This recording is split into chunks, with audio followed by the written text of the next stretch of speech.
Shalom, kita bertemu lagi dalam renungan harian di channel YouTube HKBP Distrik 2 Selindung. Sebelum kita memulai kegiatan kita pada hari ini, mari kita sambut firman Tuhan, kita berdoa.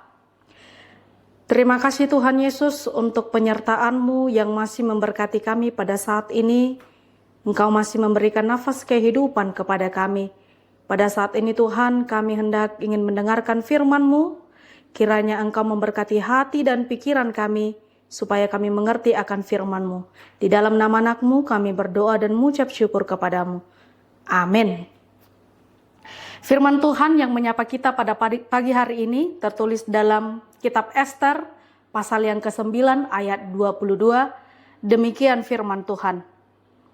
Karena pada hari-hari itulah orang Yahudi mendapat keamanan terhadap musuhnya, dan dalam bulan itulah duka cita mereka berubah menjadi sukacita, dan hari perkabungan menjadi hari gembira, dan supaya menjadikan hari-hari itu hari perjamuan dan sukacita, dan hari untuk mengantar makanan, dan untuk bersedekah kepada orang-orang miskin. Demikian firman Tuhan. Bapak, Ibu, Saudara-saudari yang terkasih dalam nama Tuhan Yesus Kristus, kita melihat dalam kitab Ester pasal yang ke-9 ayat 22 ini, kita melihat bagaimana peran Allah di tengah-tengah kehidupan bangsanya dan umatnya. Walaupun secara menyeluruh kita melihat bahwasannya tidak ada dituliskan atau tidak ada disebut nama Allah, tapi kita melihat bagaimana alasan dari penulis kitab Ester ini menunjukkan bahwa Allah bekerja secara diam-diam dan dari balik layar yang mengatur situasi dan sejarah bangsanya dan umatnya.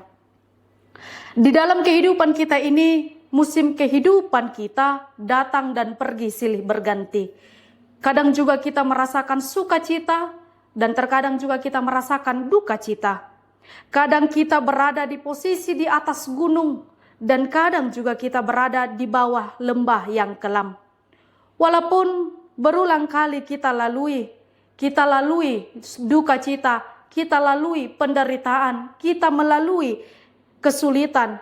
Namun ketika kita masuk ke dalam fase lembah kehidupan, kita seolah merasa bahwa kegelapan itu tidak akan pernah berakhir dan tidak akan pernah keluar dari hari-hari buruk di dalam kehidupan kita. Hal yang sama terjadi kepada bangsa Israel di pembuangan pada zaman Persia. Bangsa Israel merasa bahwa mereka tidak akan pernah melewati masa penindasan dan diskriminasi yang mereka alami. Tetapi sekali lagi firman Tuhan mengatakan kepada kita pada hari ini bahwa tidak ada satu hal pun yang terjadi tanpa seizin Tuhan. Tuhan telah memilih Ester menjadi ratu dan menempatkan dia sebagai permasyuri di kerajaan Persia.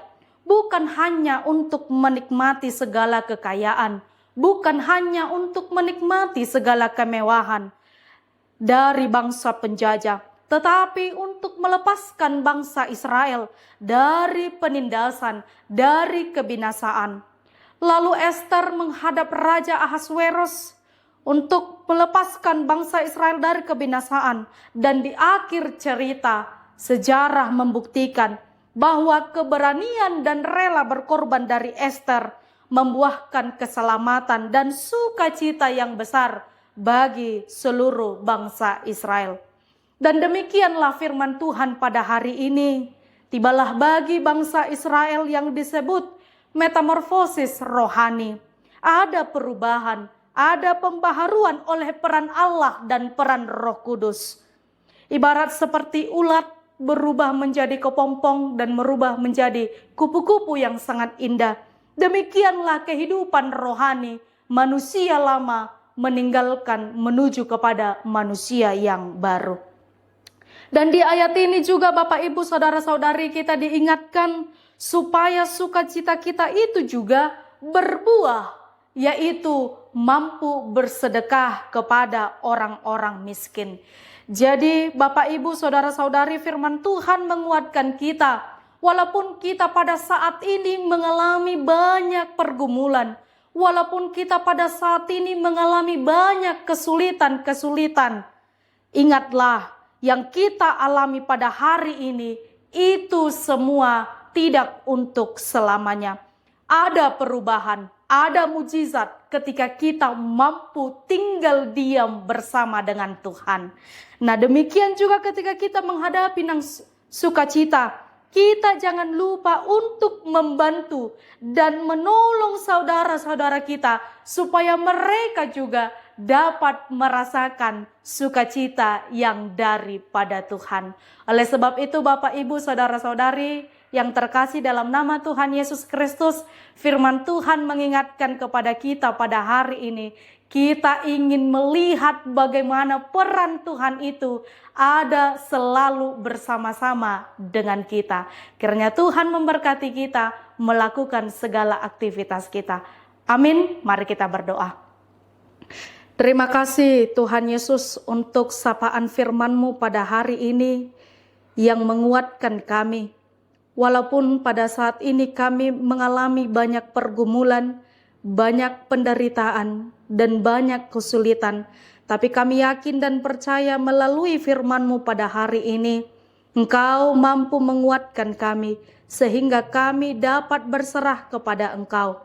Oleh sebab itu Tuhan, kuatkan kami melalui terang Roh Kudus-Mu, supaya kami dapat menjalani segala kegiatan kami seturut oleh perintah-Mu. Oleh sebab itu Tuhan, kami serahkan kehidupan kami ke dalam tangan-Mu. Kiranya tangan pengasihan-Mu lah yang selalu menuntun kami. Di dalam nama anak-Mu kami berdoa dan mengucap syukur kepada-Mu. Amin. Demikianlah firman Tuhan pada hari ini. Semoga Tuhan memberkati kita melakukan kegiatan kita pada hari ini. Shalom.